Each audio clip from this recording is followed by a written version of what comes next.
Ladies and gentlemen, good morning, good afternoon, and good evening to one and all in the world audience.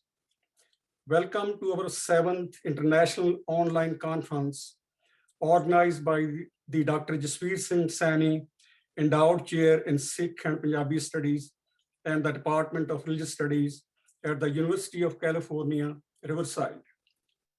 First of all, let me introduce Dr. Juliet McMullin, the Interim Dean of the College of Humanities, Arts, and Social Sciences at the University of California, Riverside. Dr. McMullin specializes in cultural and medical anthropology. She is the author of The Healthy Ancestor, Embodied Inequality, and the Revitalization of Native Hawaiian Health, and co-editor of the School of Advanced Research volume, Confronting Cancer, Metaphors, Advocacy, and Anthropology. Professor McMullin is concerned with the production and organization of medical knowledge as they are created and constrained within a political economy of health. Her current projects include the engaging community in creating comics around their cancer narratives, building a historical trauma curriculum for Native American and the healthcare providers who serve them, and her ongoing ethnography of the graphic medicine community. Professor McMullin is also the co-director for the Center for Health Disparities Research, lead for the Community Engagement Core for the center, and the director for the Medical and Health Humanities PhD and MD Design Designated Emphasis, and the chair for the new minor in Medical and Health Humanities Studies. Now I hand over the virtual podium to Dean McMullin to inaugurate the conference. Good morning. Good morning, and thank you, Dr. Singh. It's such a pleasure to be here. Listening to you read my bio just always makes me think about the possibilities of collaborating and engaging with Sikh Studies and all of our religious studies colleagues. So thank you for allowing me to be here this morning. So it is an honor to welcome all of your attendees to the 7th Dr. Jasbir Singh Saini Endowed Chair in Sikh and Punjabi Studies Conference. Welcome to UCR in this virtual format. That you are all here in this 100% online conference is a testament to the importance and impact of Sikh studies. This year's theme, Sikh Studies in the Western Academy, Prospects and Challenges, is an acknowledgement of your work in innovating a field that engages Sikh studies across the globe in its multiple formations, how it both provides and creates meaning for people and the world that we live in. As we know, this is a time when we need greater understanding that religious studies can provide about suffering, about well-being, about creating, and about innovating. And so your work can guide us through the challenges and possibilities. And UCR is honored to host the space for you to share your work. I want to thank Dr. Pashura Singh for organizing the conference. And we really look forward to a generative exchange of knowledge and engaging where Sikh studies will take us next. So welcome to UCR, and it's a pleasure to have you here, and I look forward to hearing the presentations. Thank you, Dr. Singh. Thank you so very much, Dean McMullin, for your generous words of encouragement. We really appreciate it very much for taking time out of your busy schedule. Once again, our sincere thanks. We have organized this international conference to celebrate the life and legacy of Dr. Narinder Singh Kapani, who was popularly known as the father of fiber optics. He was the driving force in establishing Sikh studies programs at various university campuses in California. We will learn more about his unparalleled contribution in the evening session. The theme of today's conference is focused on Sikh studies in the Western Academy, exploring its prospects and challenges. The early 21st century continues to be a very exciting time for the field of Sikh studies.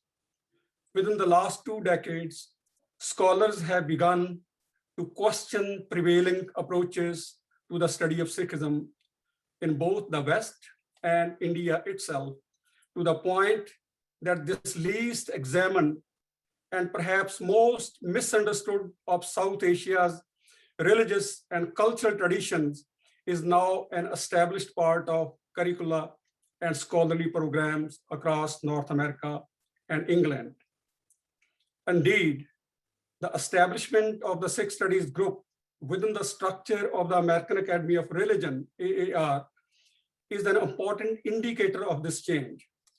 Currently, there are 9 academic endowed chairs duly established within the United States, Canada, and England, with more proposed at Berkeley, Calgary, and Birmingham. In addition, there are a growing number of scholars in the United States, Canada, the United Kingdom, and mainland Europe in other positions whose teaching and research interests are either centrally or partially related to Sikh studies. It should therefore elicit little surprise that undergraduate and graduate courses in Sikh studies, particularly Sikh history and religion, have increased dramatically in this period, a rise which corresponds in part to Sikh immigration into Canada, the United States, and the United Kingdom.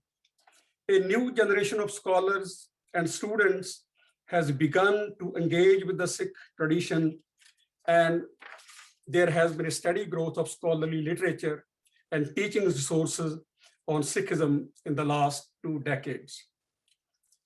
This online conference is focused on these questions. What are the prospects of the discipline of Sikh and Punjabi studies in the Western Academy? What lessons can be learned from the past to build the future of Sikh studies? What role can community representatives and organizations play in the process of town-gown cooperation? How can scholars of Sikh studies deal with the vocal opposition of ultra-conservative fringe groups in the Sikh diaspora that have managed to gain a dominant voice in social media, effectively trawling, harassing, and marginalizing progressive scholarly voices?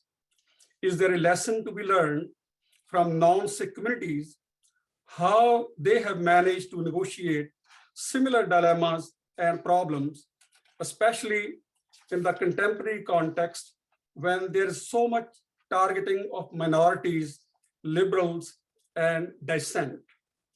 How can scholars of Sikh studies play the role of public intellectuals to combat anti-intellectualism? We have invited scholars to explore these questions from a variety of disciplinary and interdisciplinary approaches, including, but by no means limited to, sociology, history, anthropology, musicology, political science, literature, philosophy, religion, South Asian studies, and theology. We have invited graduate students to present their current research in this online conference. We have also invited community representatives to participate in this online conference and provide the community perspective. Now, let me introduce our first keynote speaker, my colleague, Dr. Michael Scott Alexander, who is a very dear friend of mine and an extraordinary scholar. Dr. Alexander is the Maimonides Chair of Jewish Studies and Associate Professor of Religious Studies at University of California, Riverside. He is the author of Jazz Age Jews, which won the National Jewish Book Award. and recently published Making Peace with the Universe, Personal Crisis and Spiritual Healing. It's published by Columbia University Press this year, 2021. And I have read this book. It's excellent work of scholarship. Anyone who's going through any crisis, please do read this book. Dr. Alexander earned a PhD in religious studies from Yale University and a BA in Near Eastern Languages and Civilizations from the University of Pennsylvania. He has been faculty at the University of Oklahoma, as well as Temple University, where he was director of the Feinstein Center for American Jewish History. He has served on the board and as associate editor of American Jewish History, where he guest edited the volumes, The Soviet Issue and The Color Issue. Dr. Alexander writes about Jewish history, psychology of religion, and medical humanities. Please welcome Dr. Michael Scott Alexander. Thank you so much, Bashura, and good morning to everyone. My colleague Bashura surprised me recently with a telephone call. I consider Professor Singh the Wellhausen of Sikh scriptures, the scholar who revealed the hand and heart of the words of the Guru Granth Sahib. My own original love is Jewish scriptures, and so I know and I admire the depth of Bashura's technical scholarship, that's for sure, but I also admire his bravery. Not too many of us have stood in the shoes of Galileo, and Dr. Singh has done just that. He does it in the name of intellectual honesty, and in his mind, that stand isn't just consistent with Sikh values, he feels that it embodies Sikh values, and that's why I can say that I admire and revere Dr. Singh. Nevertheless, I must say that it came as something of a surprise when on that telephone call, Bashura asked me to speak at this great biennial Sikh Studies Conference, and he wants me to speak about my field, Jewish studies. So I've been coming to your conferences now for over a decade. I've seen nothing except increasing organization, power of ideas, growth, real excitement. As an observer, I see your field as one of the most vital and lively things happening in the humanities or the social sciences. I don't think that anyone interested in the world of ethnic studies or religious studies isn't noticing the revolution that's going on here. Still, Bashura called me with something on his mind. We all know Bashura is a person of few words, and yet he opened up to me about concerns about the future of Sikh studies. Like any good parent, Pitaji Bashura, he's worried about what's going to become of this family. And Bashura admires Jewish studies, which that's of course my home ground.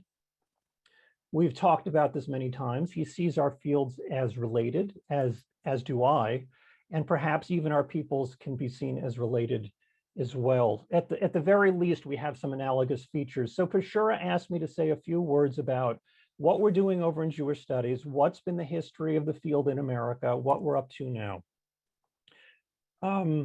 Okay, even as I'm speaking to you right now, I am still as surprised by this invitation as I am honored by it. So of course, I agreed and accepted Bashura's invitation, but with the condition that I speak frankly about my field, warts and all, and that we name this talk No Gold Standard, so that we can be clear that Jews and Jewish studies is the standard of nothing and nobody.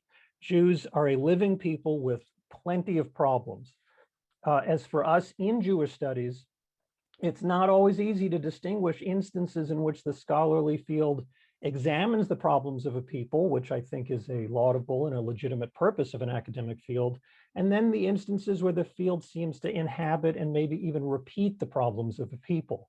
So today with you, I'm going to do my best to speak about Jewish studies as it is, struggles, triumphs, stimulating conversations, unhappy arguments, perspectives and blinders, warts and all. So let me begin by giving you really the briefest historical introduction to the discipline, at least in America. Harry Austen Wolfson founded Jewish studies, the first Jewish studies program in the United States at Harvard in the early 1920s, and he held the position for 50 years. He wrote books about Jewish thinkers that were relatable to Western academics broadly. For instance, his first great work was an intellectual biography of Spinoza. Choosing Spinoza was something of a stroke of genius on many levels. In my current research, I've discovered that the neuroscientific literature still refers fairly frequently to Spinoza. At any rate, Professor Wolfson, he was born in a ghetto in present-day Belarus in Eastern Europe, where he studied at the traditional Jewish educational system known as the yeshiva. Then at age 16, he came to the United States with no English, just Yiddish. And from there, he worked his way up to full professor at Harvard, and he became the founder of my field. So he is one of my heroes. And I find fascinating that this product of the insular Jewish ghetto and the traditional Jewish school system of Eastern Europe, upon being exposed to the Western Academy, chose to select a Jewish heretic, Benedict Spinoza, as his object of study, because Spinoza had been excommunicated from the Jewish congregation of Amsterdam in 1656. And this is just a reminder that heresy and prophecy can sometimes be related categories. To return to Harry Austen Wolfson, Harvard professor, founder of Jewish Studies in the 1920s, those years also saw a massive quota imposed against Jewish student enrollment. It was called the Jew quota. I don't know how well it's remembered today, but it happened nearly simultaneously in all of the Ivy League schools after the First World War. On the Harvard campus, it was Professor Wolfson, along with his colleague in the law school, Felix Frankfurter, who fought against this Jew quota. If that faculty had not been on that campus, they could not have organized that fight. And of course, Asian Americans continue to face these obstacles of quotas. It's a perpetual issue that Jews also know. Before we leave Professor Wolfson, let's not miss what is perhaps, I think, the most important lesson from the founding of Jewish Studies on the American campus. Professor Wolfson's way into the university at Harvard was paved with the support of the Jewish community of Boston. And by that, I mean political and financial support of the community. Louis Brandeis, who was a member of that community, also the original People's Attorney of Boston, later a Supreme Court Justice, Justice Brandeis no doubt had a great deal of influence over the creation of a Jewish Studies position at Harvard for Professor Wolfson, as Justice Brandeis also had for creating Felix Frankfurter's position in the law school. These facts are worthy, I think, of some reflection. We scholars of marginalized identity groups need to take note of the reality of how these groups become represented on campuses.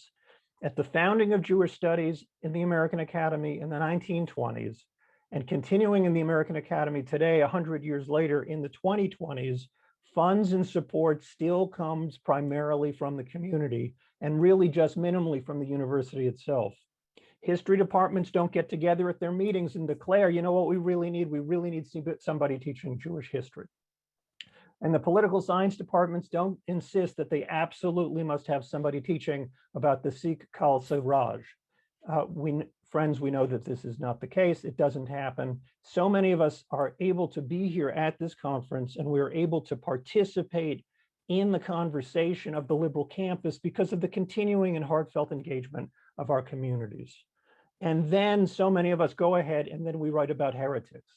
So I think that Harry Austen Wolfson provides an excellent precedent for us to do so. Finally, if we're really to learn some final concrete lesson from the birth of Jewish Studies on the American campus, for me, it's that it's not so terrible to butt our heads up against the community now and again, especially when the community confuses intellectual honesty for heresy. In fact, that might be a pretty good definition of our work.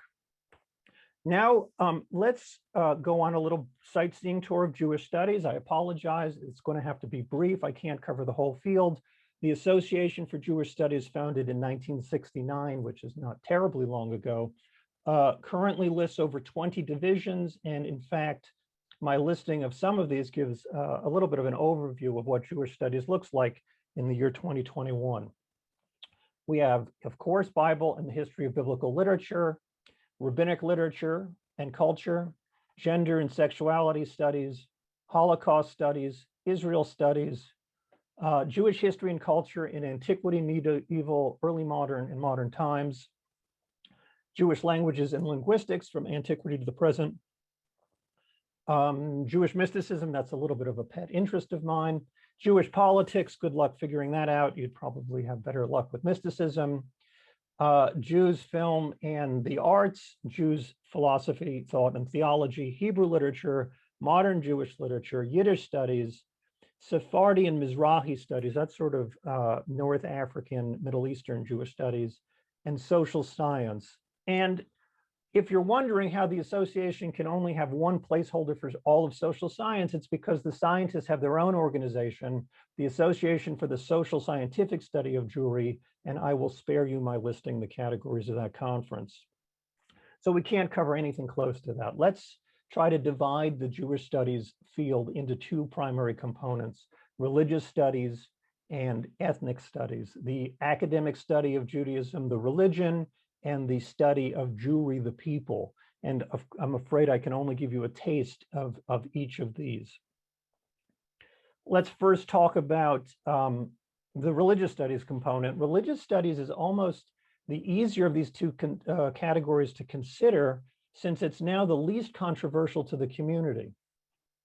According to the latest Pew poll of 2013, only 38% of American Jews believe that religion is either essential or even important for Jewish identity. That low statistic surprises even me. And so far as I can tell from research regarding the observance of Jewish dietary ritual in America, something like 10 or 15% of American Jews abide by those very basic dietary ritual rules. So that really tells you an awful lot about Jewish studies as religious studies. So then what constitutes religious studies for Jewish studies? What about the religion is important to study? The heart of it is indeed still scripture. The vast scholarship about the religious lives of Jews is still structured around the analysis of three interrelated things: the scripture, the commentaries upon the scriptures, and the communities which grow up in the vortex of scripture and its interpretation. Allow me to tell you about two of the most interesting projects that are occurring in the field. And even better, these examples come from our own students here at UCR. The first is Professor S.J. Krasnow, who is currently faculty at Rockhurst University in Kansas City, graduated from our department a few years ago. Dr. Krasnow is a scholar of queer Judaism and has looked carefully at the Jewish trans community. That community has developed a powerful reinterpretation of the mikveh, or the Jewish ritual bath. The mikveh, the bath, is a biblically based rabbinic practice of separation and purity, very much like the food laws. Traditionally, it's been used for conversions, as well as to regain ritual purity after reproductive emission. But the Jewish trans community in America decided to repurpose it as a kind of cleansing and purifying ritual to help confirm gender transition. So according to S.J. Krasnow, when someone leaves behind a gender and a name, it can sometimes be difficult to complete the transition. A kind of uncomfortable residue can, in some cases, remain. And counseling for some people only does so much to help in this regard. And so the Jewish ritual bath ceremony is now utilized in some circles to do that work of cleansing and purification. It's a fascinating and remarkably brilliant ritual development, I think, for both the trans community and for Judaism. And so Professor Krasnow is indeed doing some cutting edge religious studies work in Jewish studies. And I should think the work is influential in other fields as well. And also allow me to note here with some pride that while at UCR, SJ's scriptural training was overseen by Dr. Singh. So thank you, Pashura. And then at our conference this morning in the audience, we also have a current PhD student, Remy Alona. Remy has already written half a dozen books about the Igbo Jews of Nigeria. And he's already a crucial voice in the renaissance of Judaism in Africa. In Nigeria, in Uganda, Madagascar, Cameroon, Ivory Coast, Ghana, Ethiopia, South Africa, all over the continent, communities of Jews are growing and developing, consisting of potentially of millions of people. Remy has decided to focus his PhD work on Judaism in sub-Saharan Africa, especially as it relates to the starvation of Biafra. This was a genocide of the Igbo people starting in 1967. It killed up to 2 million civilians. And amazingly, simultaneously, along with the genocide, among the Igbo people and the survivors, there also appeared a kind of flourishing of Judaism as a religion, and there were also increasing declarations of Jewish and Israelite antiquity as being African phenomena. And so Remy's work is among the first really to explore in an informed way the rise of both sub-Saharan Judaism as well as sub-Saharan anti-Semitism. And I really can't even begin to tell you how important Remy's work is for the field of Jewish studies. Now, let's turn to Jewish studies as ethnic studies. And by ethnicity, I mean something like a common culture, society, and ancestry, or at least the belief in a common ancestry, as determined by the group itself. I'm talking about a people. Jewish ethnicity is indeed self-determined and with many fascinating manifestations to explore throughout the world. Of course, each of us in Jewish studies has our specialties. I've written primarily about American Jewish experiences. I once wrote a book about American Jews during the Jazz Age, the 1920s. But I also keep up with a great number of other specialties. And as I paused to think about it to write this paper, over the course of my career, I've seen some very exciting and yet truly ponderous developments. I have in mind specifically the new uses of genetics. I learned recently through my own genetic testing that I have the Cohen modal haplotype. What is the Cohen modal haplotype? It's a kind of a genetic marker that is passed down paternally on the Y chromosome. Jews have a priestly class, much like the Brahmin class. And in Hebrew, the Jewish priestly class are called Kohen. Many Jews with the last names Cohen or Kahan or Kagan, they're said to have descended from this priestly class. Well, about 20 years ago, at the turn of the 21st century, medical population geneticists, doctors interested in population diseases like Tay-Sachs, sickle cell anemia, these doctors also became interested in questions of Jewish ancestry. And so they decided to go to the beach in Tel Aviv to swab the interior cheeks of men whose family histories claimed this priestly or Cohen ancestry.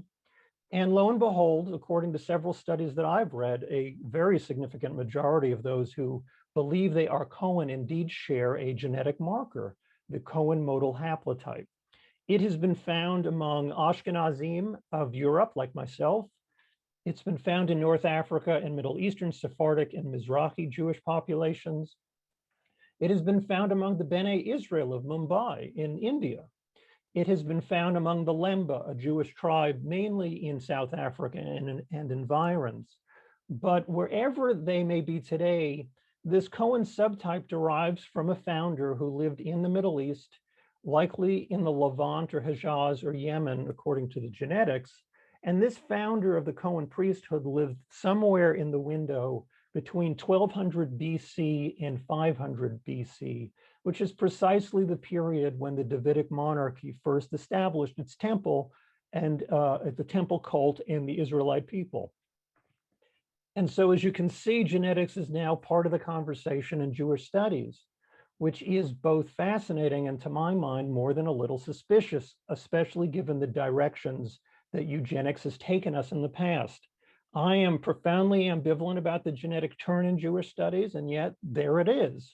I think that everyone in ethnic studies of any kind really does need to be aware of the new resource and really also try to consider some of the hazards of this resource.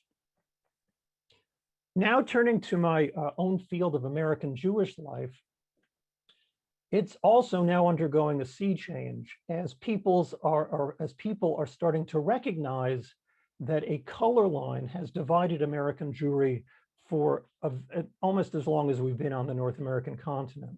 Jews of color have been ignored really for far too long. Our colleague, Dr. Bruce Haynes of the Department of Sociology up at UC Davis, and an expert on Black urban and suburban spaces, recently published a book about Jews of African descent in America called The Soul of Judaism.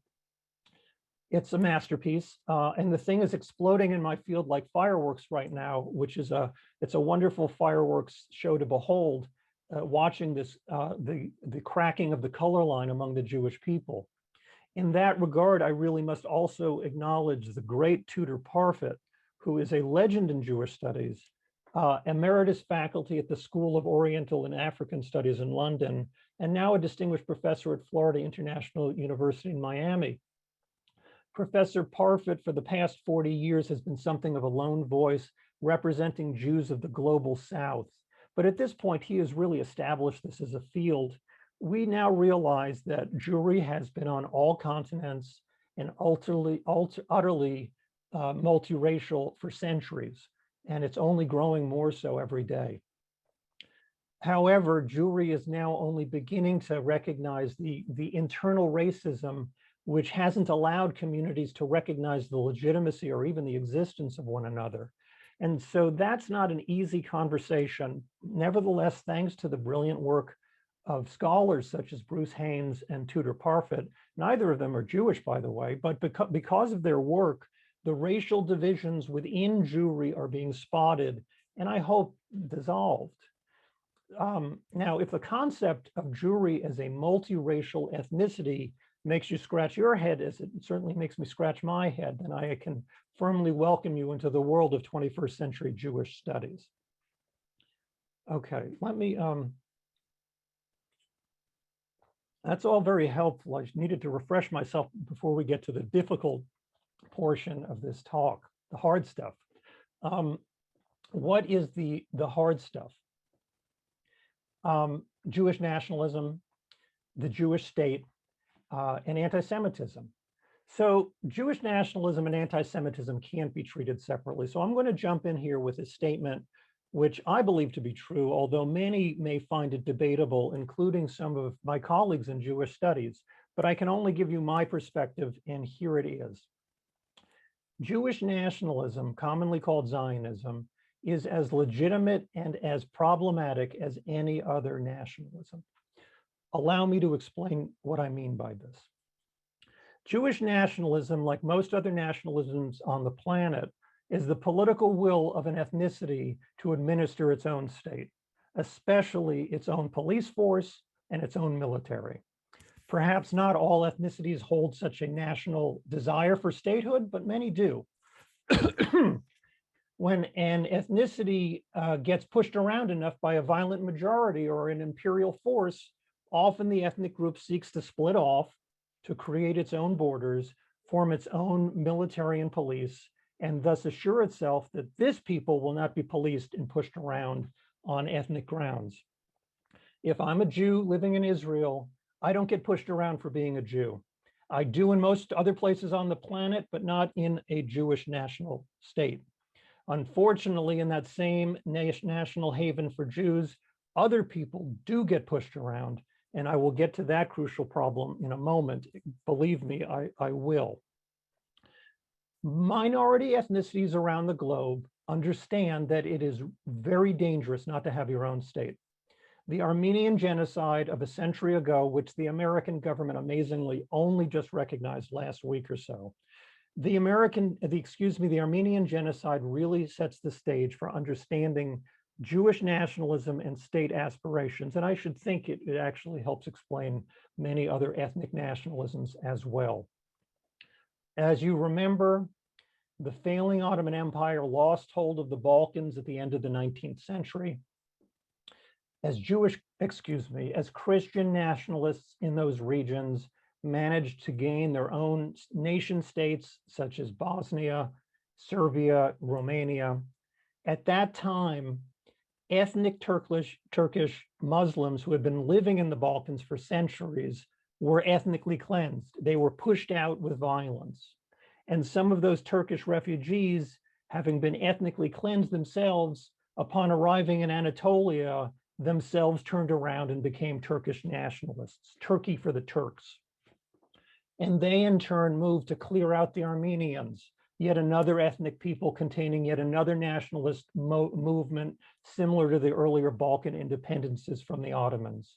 And so Turkish nationalists murdered more than 1 million Armenian people, half of them left out to starve in the desert of Deir ez-Zor in northern Syria. 25 years after the Armenian genocide, in a speech made in August of 1939, just before the invasion of Poland, Adolf Hitler, a crackpot nationalist and racist, if there ever was one, in calling for episodes of extermination to be achieved in Eastern Europe, said rather casually just before the invasion of Poland, who, after all, speaks today of the annihilation of the Armenians? And he too was following the playbook of nation building and ethnic cleansing, of course, in his case, with colonial and genocidal aspects. And so you have it, the intractable cycle of violence based on the international nation-state system. Anyone can see with utter clarity that the logic of nationalism, the rules of the game, entails ethnic cleansing and often much worse. I mean to say that the nation-state system is inherently violent, and yet this system is the worldwide ideal even today. Let's not forget that the League of Nations and the United Nations were formed in the effort to support the ethnic self-determination of nation states. Now, here's the problem, and this is has been explained to me by my good friend, Professor Joshua Landis from the University of Oklahoma. He's an expert on Syria. He likes to remind his students that while there are currently 193 states that are recognized by the United Nations, there are hundreds, if not thousands, of minority ethnic entities which may have national aspirations. And the logic of each and every one of them, as guided by the crystal clear logic of nation building, is to clear out all other minorities so an ethnic self-determinative state can be formed. And once that state is formed, that's only the beginning of the policing of minorities. Israel is not so different than any other state that was formed in the collapse of either the Ottoman Empire or the British Empire, or really any other empire that left ethnicities to scramble for themselves, else they'd be ethnically cleansed. The fateful year of 1947, in which the British withdrew from India and the Middle East, the massive post-colonial nationalist strivings that followed this retreat induced ethnic cleansings, population displacements, refugee situations, rocking populations, certainly throughout the Middle East, whether it was Jews getting cleansed from Baghdad and Jerusalem, or Palestinians getting cleansed from Haifa and Jerusalem, and many, many other groups were getting pushed around all across the Middle East. And I think that the situation has either parallels or is in fact identical to the birth of India and Pakistan, with the massive population movements, refugee situations, and continuing religio-ethnic struggles about which my listeners today are far more familiar than I am. So today, Israel finds itself in a bind common to all national projects: what to do with minorities, how to treat them. The nation state has no place for them. Minorities are a problem certainly for all political systems, but it is amplified by systems built expressly on nationalist aspirations. And today, to the horror of most thinking people, the whole world seems to have descended once again into increasing ethnocentrism and nationalism. Israel is hardly exempt from the extraordinary nationalist pressures, and yet that does not abdicate it from the responsibility of the violences of the nation state. In fact, I would say that comprehending this situation is the great intellectual and moral imperative of Jewish studies in our time. Which brings me to anti-Semitism. I actually don't really like to talk about it a lot or think about it in my private life. Not because I don't believe it doesn't exist or that it isn't dangerous, but I could easily become consumed by these kinds of episodes, as has recently happened to one of my children, Nick. So Nick is 17 and has become very interested in Jewish identity, much like the old man. Nick is learning Yiddish and becoming interested in history of the Jewish people or of Jewish peoples. And so Nick has been online exploring Judaism and Jewry, and guess what else Nick is finding on TikTok and Twitter and YouTube and wherever else teenagers go. You can imagine the things that Nick finds every day posted with respect to Jews, Zionism, Israel, gas chambers. It's really amazing to say, but the protocols of the Elders of Zion pales in comparison to what's posted on the internet every single day. And unfortunately, these statements sometimes come from my own colleagues, who I think should know better, but I suppose they don't, or perhaps they know better and they don't care. I was not alone in being shocked by the fall of Jeremy Corbyn in the House of Labour in Great Britain last year over anti-Semitism. How is it possible that questions about Jews, who comprise less than 0.5% of the British population, how could questions about Jews dominate any aspect at all of British governance and life? How could these questions have been so consuming as to allow the left to lose its government over these kinds of statements and positions? To me, that this situation is mind-boggling and absurd, and yet there it is. It's a rather stark case from the left. On the right, people in Nazi paraphernalia stormed the US Capitol on January the 6th. We all watched it. Some of their articles of clothing boasted clever slogans about reopening Auschwitz. And I don't know a single Jewish historian who, upon witnessing the events of January 6th, did not immediately recall Hitler's storming of the Munich Capitol, the Nazi beer hall putsch of 1923. He used the propaganda of that moment, and 10 years later, Hitler was Chancellor of Germany. If people are discounting the problem of anti-Semitism for American, British, and indeed world politics from the left as well as from the right, then people are very badly mistaken. Unfortunately, one of Germany's most enduring colonial legacies was the exportation of a particularly virulent form of European anti-Semitism. Joseph Goebbels, the Nazi propaganda minister, understood the power of organizing the German nationalist narrative, not just around the menace of minorities, but around the myth of a single supremely intelligent and conspiratorial minority, a minority behind all of the other unwanted minorities. How is it even possible to organize a myth like this? Well, human beings love stories. We understand our world by the stories we tell. Most of us in the audience today are faculty. You know, one good story is equal to 10 formulas. It's how we sort of organize our ideas. And every story has a protagonist as well as an antagonist. In the national stories of Central Europe, especially, the nation became cast as the hero and the Jew as the villain. Those are roles. They are just like in the movies. On the one hand, there is the heroic nation and people.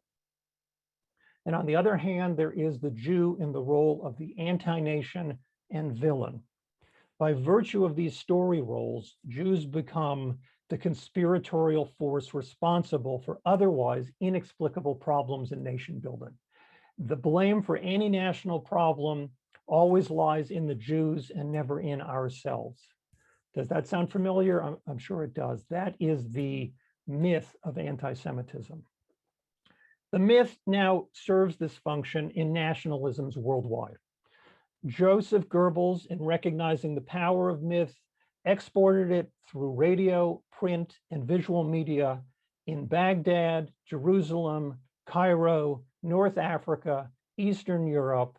In the 21st century, it has now made its way into sub-Saharan Africa. I recently attended a conference at UCLA on the subject. Nazis are also partly responsible for the nationalist anti-Semitism of South America through propaganda offices that they had there, although ideas from the European Catholic Church, of course, are responsible in South America as well. At any rate, this exceptionally virulent form of European anti-Semitism, really Central European anti-Semitism, it's among the most pernicious exports of colonialism and empire building. Those national narratives invoking Jews as a kind of Darth Vader, these kinds of national myths, which were once most at home in Europe, now animate nationalist narratives in countries across the globe, often where there are virtually no Jews physically present, sometimes having been ethnically cleansed from those places years ago. And yet the story continues. How some of my colleagues don't see these kinds of attitudes towards Jews as yet another pernicious colonial export is really beyond me.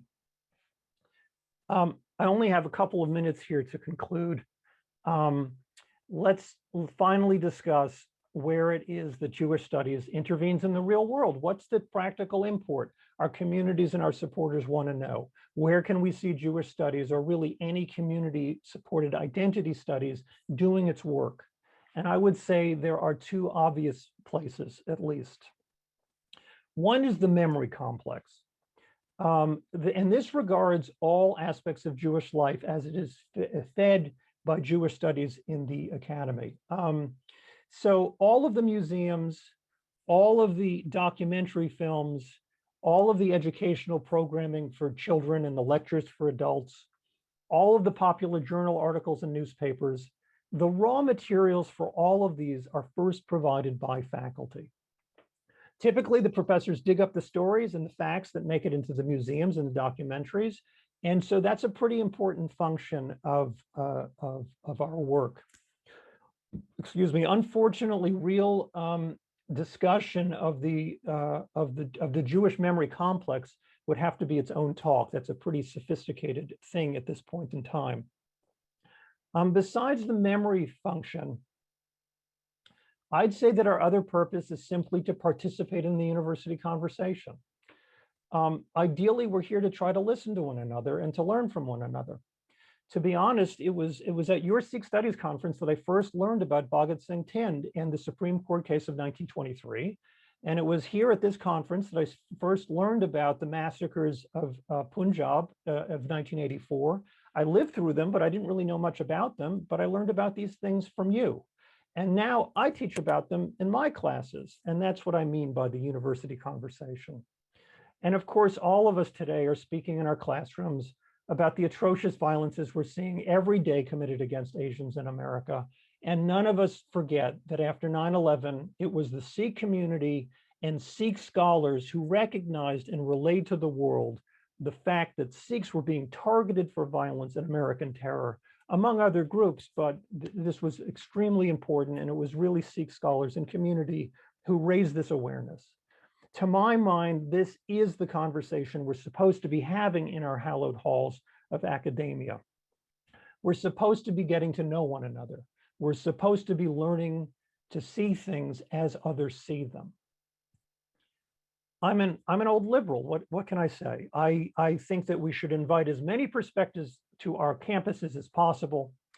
We should allow students to use both of the ears that God gave them to decide what's what.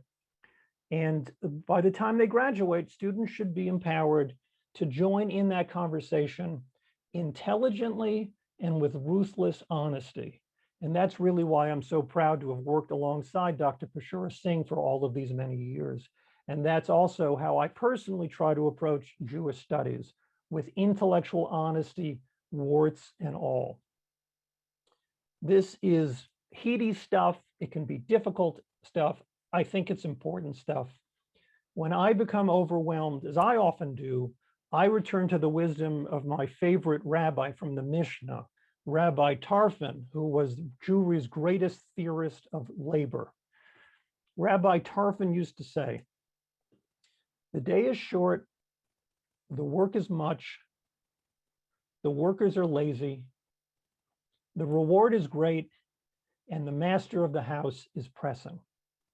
He would also say, "It is not upon you to finish the work, but neither are you free to absolve yourself from doing it."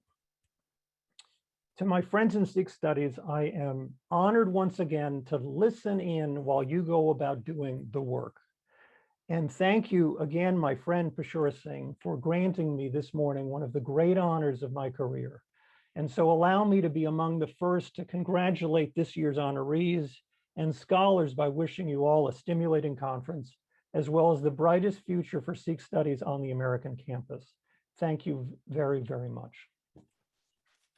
Thank you, Michael. It was an excellent presentation. So I'm really proud of your, proud to be your colleague, you know, this is wonderful.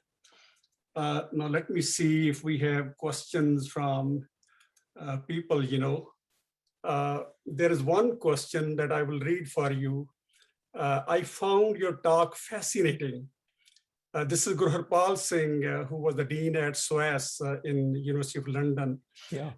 Can you say something about Jewish identity and how it interacts with religion, ethnicity, and nationalism? So this is one point. On the other point, nationalism is not necessarily against minorities. There are many parallels with the Jewish and Sikh nationalist experience. But the one major one is that Sikh nationalism seeks neither to dominate or be dominated. Its perspective is plural of living in power-sharing and diverse societies. So let me answer the second one first. And so Dr. Singh is exactly right. And part of the reason that I mentioned the Sikh Khalsa Raj is that it's one of the few instances of a state which really understood that the importance of diversity in power holding. Listen, I'm now I'm talking about things that my audience knows much more about than I do, but I do know that that period of Sikh statehood is really a model that people should be looking towards to figure out how to create multi-ethnic entities that don't devolve into killing one another. And so but frankly, other than the Sikh Khalsa Raj, I don't see that many instances in which it's enormously successful, meaning that there are, the way that most states are organized are around some kind of a majority, typically an ethnic majority or an ethno-religio majority. And what they eventually end up doing with minorities is typically an awful lot of policing and worse. And so I very much appreciate that Sikh model as a potential model from others to learn from, especially Jews and especially the state of Israel. So I very much appreciate that, that comment about the former, and that's the reason why it shouldn't just be the Sikh community that wants to see Sikh politics discussed in a political science department, but ideally political science departments themselves should be, saying that of course we need this, we need this in our taught to our students. Now, the other question, which is the interaction between religion, ethnicity, and nationalism. I don't know what to tell you except what seems probably likely to any scholar of religious studies, which is that that fundamentalisms and nationalisms do seem to dovetail, do seem to come together in very potent ways. Which is not to say that all forms of religion are fundamentalist like that, but we all know in our classes in which we're trying to explain or understand some of the more aspirational aspects of religion, we all know that in the back of our heads, we're thinking to ourselves that 90% of religious expression, as we see it in the world, is so often the crassest justification for racism, sexism, sexual phobia, and increasingly nationalism. And so disentangling some of those crasser and violent projects from the aspirations and higher aspirations of religion is a project. and not always an easy one. I see that there's a second question. Yeah, that is, thank you for a very interesting and comprehensive overview of Q studies. This is Sangeeta Luthra. She's a professor, Dr. Luthra.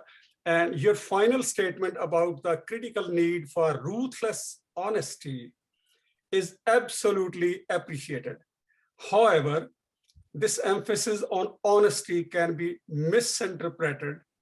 As such, what is the role of compassion in religious studies and scholarship?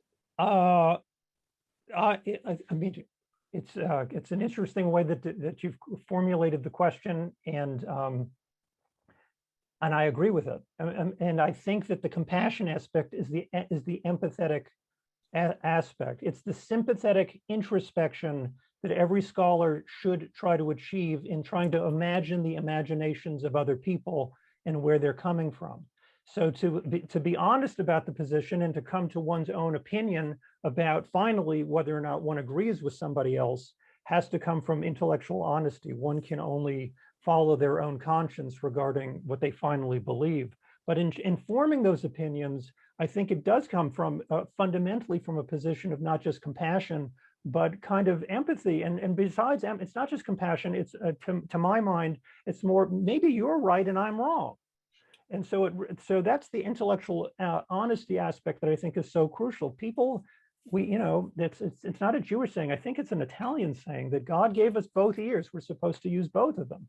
And I do think that in that act of listening, there is a kind of inherent compassion that person could be me.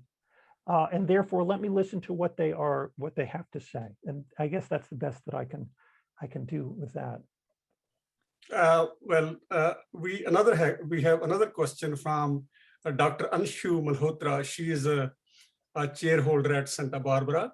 How do the Jewish people who have seen anti-Semitism through the centuries reconcile their own nationalist chauvinism, let's say, vis-a-vis the Palestinian people? At this point in time, I'd say that we do it badly. That it's the state is having a hard time organizing itself around non-nationalist platforms or platforms that are not really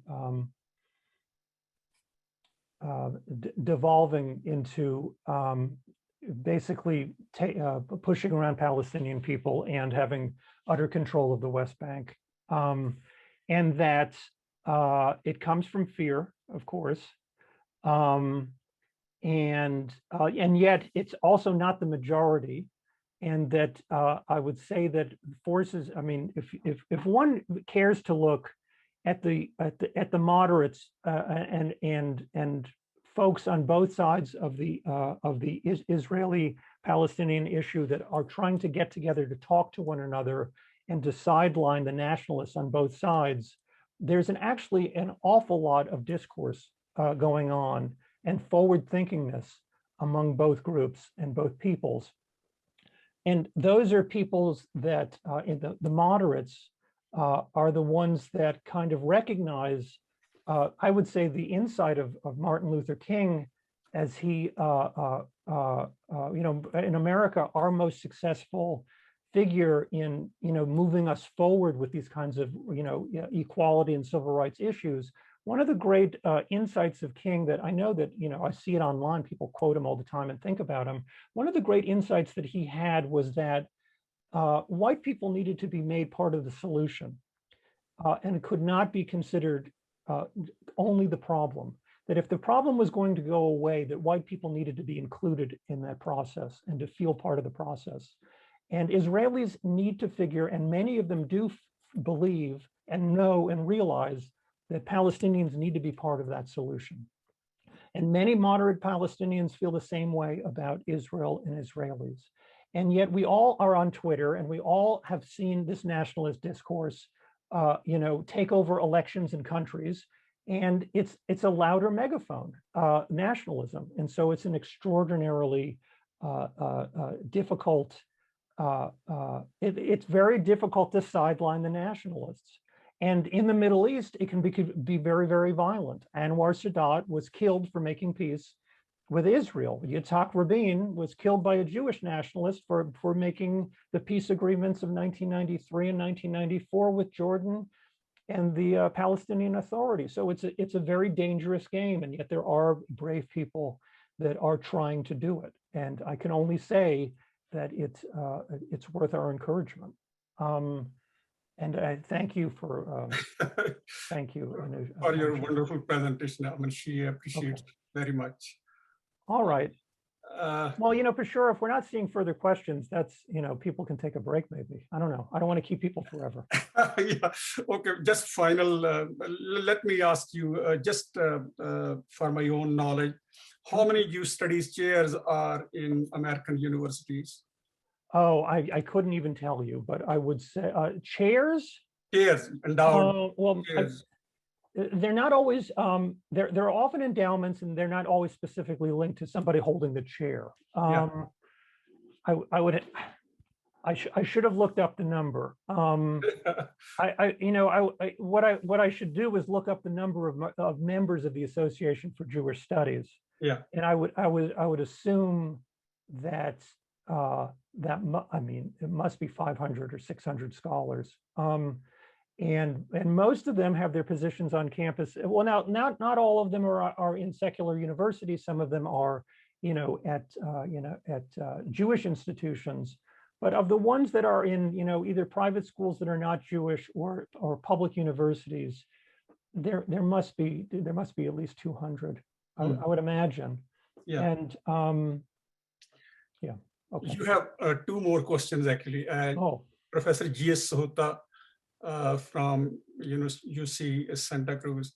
What lessons do you think the experience of Frankfurt School figures, such as Adorno and Horkheimer, may have to offer to other minority communities, such as the Sikhs in the US?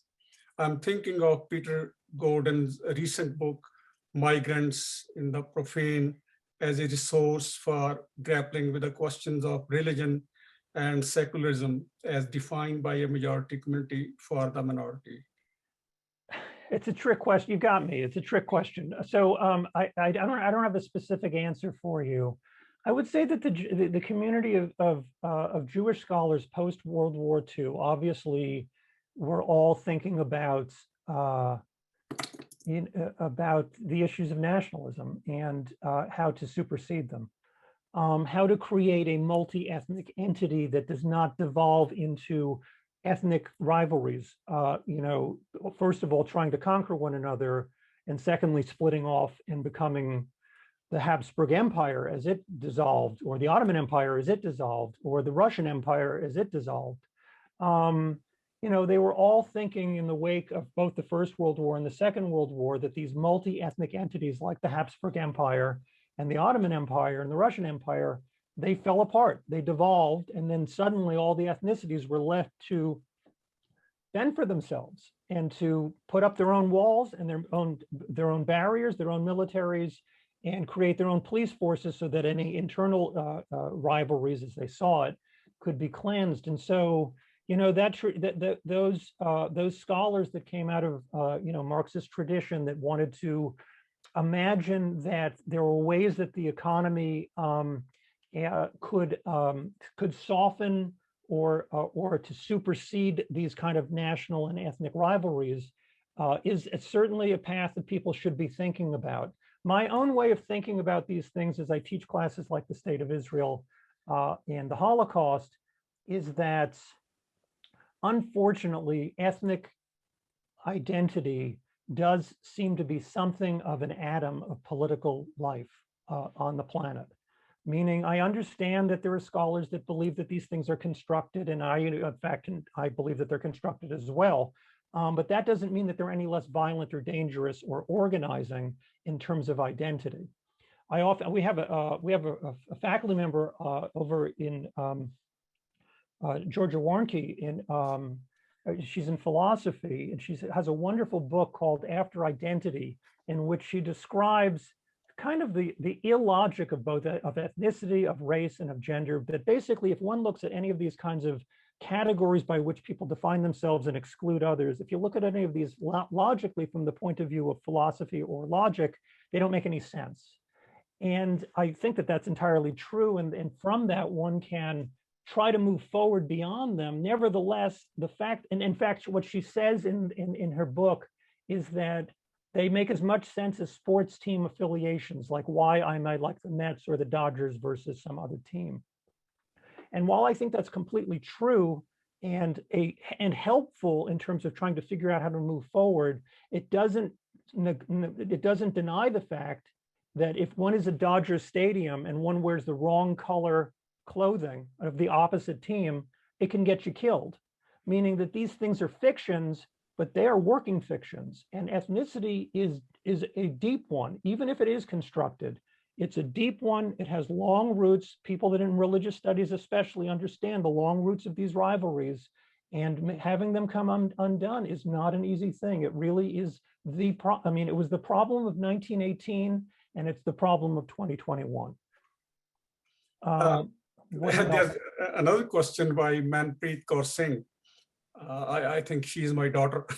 Oh, okay. Our Jewish colleagues are in unique positions to lead intellectual discussions that dominate academia in America.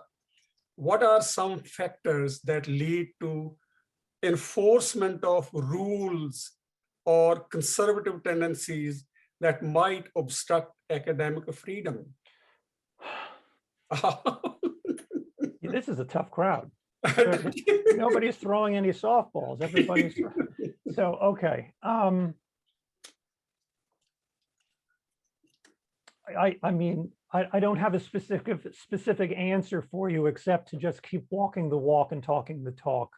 That academic freedom is the cornerstone. Bringing as many perspectives to campus as possible is the goal. Learned perspectives, not just anybody off the street, but people who have been programs and trained in thinking and have been trained to listen to one another.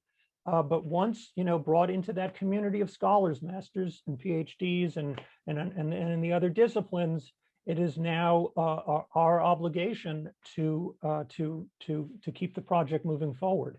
And I don't, I'm just simply not a free speech a scholar or thinker about it to be able to say much more than that, except to say that in my own life, I do follow Gandhi, that one should be the change they want to see in the world. So if this is what one wants to see happen on the campus, this is what one should do on the campus. And next question is by Dr. Nicola Mooney. Thanks for a very rich presentation. Could you comment on whether you think there are connections between monotheism and the likelihood of ethno-religious nationalism? That's, I think, Nicole, you may have to clarify, are you saying that monotheistic peoples can,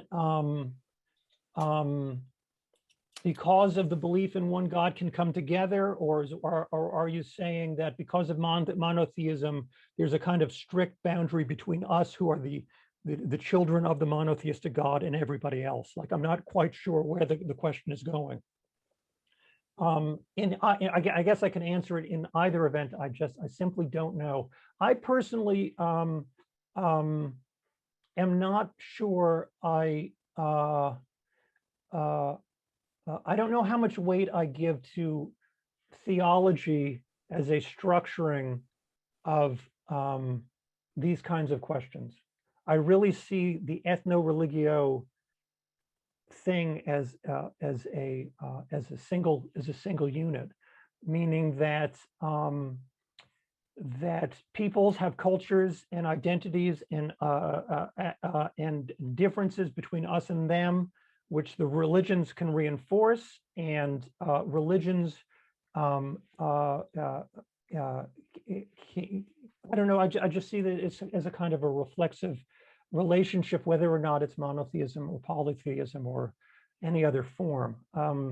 When I think about nationalisms, I just can go across the globe and look, okay, here are Israelis who are supposedly a monotheist. They've got their issues. Then you go to Myanmar, and those are Buddhists who are, I don't know what you would call that, whether it's probably not monotheist. And their nationalism seems very similar to the Jewish one. And then you look at, Muslim or this or that, and I think it's people behaving like people. I don't really have a lot of. I personally don't put a lot of weight on the propensity of the religious theology to really affect these national projects all that much. But that's me, and that really is me. And in my classroom, I ask students that question, and they have to come to their own conclusions about it. But that's mine. Okay, just a related question is: are monotheisms more exclusivist? Oh, the question is, are monotheisms more exclusivist? Oh, well, then there's the case of Myanmar, which, in which the Sayadaws, the Sayadaw Buddhist leadership, who incidentally are some of the most cutting edge and sophisticated meditative techniques and mystical techniques on the planet, are some of the Sayadaws, and yet they've got terrible trouble in Myanmar, supported by some Sayadaws. And so I really, I don't go there. I really don't think that the theology actually matters that much. I think it can help or push in one direction or another, but I don't see it personally as the essential element. That may be just me. Professor Van Dusenbury is saying, great overview. How does the religious and ethnic split you talked about affect how Jewish studies scholars define a Jewish subject position? Is there a who is Jew issue for among Jews and for Jewish studies scholars? All the time. And let me tell you, Professor Dusenbury, that one of the most pernicious locations where this is coming up is the question of Jews of color.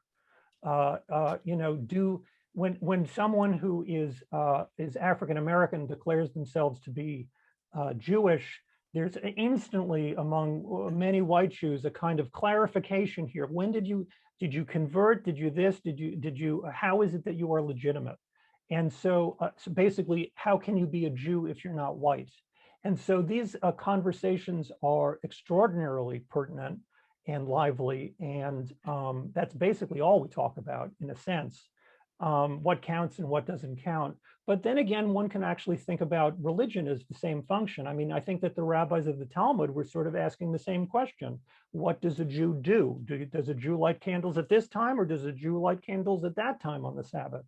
And so it is the parent question of our field. I guess it's the parent question of any kind of ethnic studies field or any religious studies field. Who counts?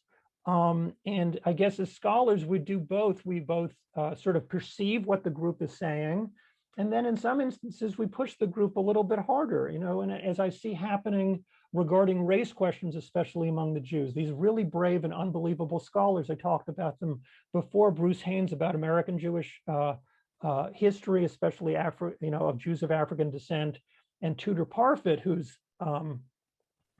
really, I mean, he's my, when I think about what I wanted, the accomplishment of Parfit, it's quite stunning. They are opening up the conversation. The Academy it's interesting. Maybe we can conclude with this because I know you've got to run. It's true that the intellectual wing of the Jewish people has now developed in the Academy. And of course, it's still among the rabbinate. Absolutely, and the rabbinate is in the pews and giving sermons and writing articles and all of those things. But in a very real way, Jewish studies also has become an important the intellectual wing of the Jewish people. And so they are able to push the conversation forward for the whole people. And in the case of Haynes and Parfit, neither of them are Jewish, which I think is extremely important. Which is that it is the case that others can sometimes see us better than we can see ourselves. And I think that we should probably just the final question, Okay, and okay. because this is from India, Oh, okay. Dr. Manvinder Singh, Department of Guru Nanak Studies, Guru Nanak Dev University, Amritsar. Oh, wow. So that's interesting. I think this talk has gone all over the globe. Very informative and interesting lecture. Is there any possibility that you, being a resource person, can visit in Guru Nanak Dev University, Amritsar, and interact with our students? So, Wait a second, I've just been invited? Is that yeah, right? you're invited, basically. Listen, Dr. Manvinder Singh, if the food at your events is as good as the food that Peshawar brings typically to our events, then I will be there tomorrow. I will show up right away. Thank you so much for the invitation. Yeah, thank you, Dr. Alexander. It was great conversation and stimulating feedback for our scholars to think about. I cannot really thank you enough for agreeing to speak as a keynote speaker in the morning session. And this talk has set the tone for the whole conference. And thank you very much. Oh, for sure. You're a good friend. Thank you so much for one of the great honors of my career. Thank you. Well, audience, we will have a break, and our next session will start at 11:30,